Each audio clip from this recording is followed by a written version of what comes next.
Welcome back to another technical deep dive here in the debug zone.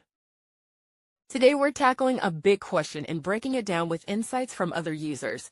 Hopefully this clears up some misconceptions and helps you get the answer you need. So buckle up, stay a little curious, and let's jump right in.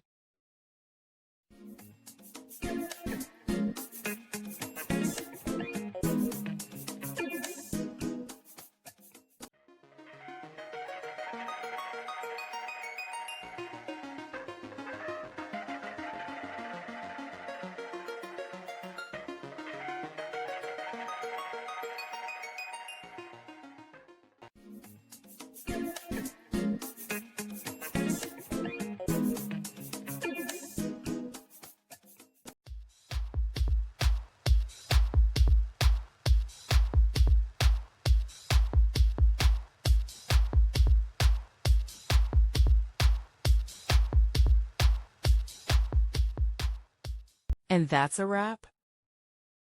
I hope you found the answer you were looking for. If you did, take a second to hit that subscribe button. It really helps out.